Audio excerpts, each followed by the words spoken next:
ಇದೀಗ ರಾಜ್ಯದ ಪ್ರಮುಖ ಸುದ್ದಿ ನೋಡೋಣ. ಕರ್ನಾಟಕ ಟಾಪ್ 9ನಲ್ಲಿ ಮೈಸೂರಿನ ನಂಜನಗೂಡು ತಾಲೂಕಿನ ಹುಲ್ಲಹಳ್ಳಿ ಗ್ರಾಮದಲ್ಲಿ ಬಾರ್ ಕ್ಯಾಷಿಯರ್ಗೆ ಆವಾಜ್ ಹಾಕಿ ಬಿಯರ್ ಬಾಟಲ್ ಕಳ್ಳತನ ಮಾಡಲಾಗಿದೆ. ಮುಚ್ಚಿದ ಬಾರ್ ಬಲವಂತವಾಗಿ ಓಪನ್ ಮಾಡಿಸಿ 7 ಮಂದಿ ಪುಂಡರು ಅಟ್ಟಹಾಸ ಮೆರೆದಿದ್ದಾರೆ. ಕಿಡಿಗೇಡಿಗಳ ಕೃತ್ಯ ಸಿಸಿ ಕ್ಯಾಮೆರಾದಲ್ಲಿ ಸೆರೆಯಾಗಿದೆ.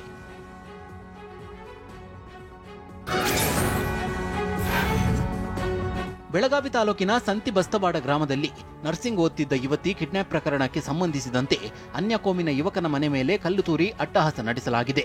ರಾಧಿಕಾ ಮಚ್ಚಂಡಿ ಎಂಬ ಯುವತಿ ನಾಪತ್ತೆಯಾಗಿದ್ದು, ಸದ್ರುದ್ದೀನ್ ಬೇಪಾರಿ ಎಂಬಾತ ಕಿಡ್ನಾಪ್ ಮಾಡಿದ್ದಾನೆಂದು ಆತನ ಮನೆ ಮೇಲೆ ದಾಳಿ ನಡೆಸಲಾಗಿದೆ.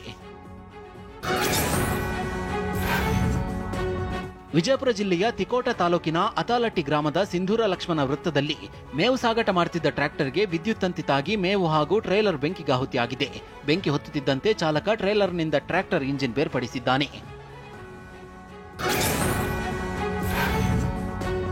ಮಂಡ್ಯದ ಆರ್ಟಿಒ ಅಧಿಕಾರಿಗಳಿಂದ ಹಗಲು ದರೋಡೆ ನಡೆಯುತ್ತಿದೆ. ಆರ್ಟಿಒ ಸಬ್ ಇನ್ಸ್ಪೆಕ್ಟರ್ ವಾಣಿಶ್ರೀ ಸಮ್ಮುಖದಲ್ಲಿ ಕೇರಳ ಮೂಲದ ಲಾರಿ ಚಾಲಕನಿಂದ 100 ರೂಪಾಯಿ ವಸೂಲಿ ಮಾಡಲಾಗಿದೆ. ಆರ್ಟಿಒ ಅಧಿಕಾರಿಗಳ ಕಳ್ಳಾಟವನ್ನ ಸ್ಥಳೀಯರು ಮೊಬೈಲ್ನಲ್ಲಿ ಸೆರೆ ಹಿಡಿದಿದ್ದಾರೆ.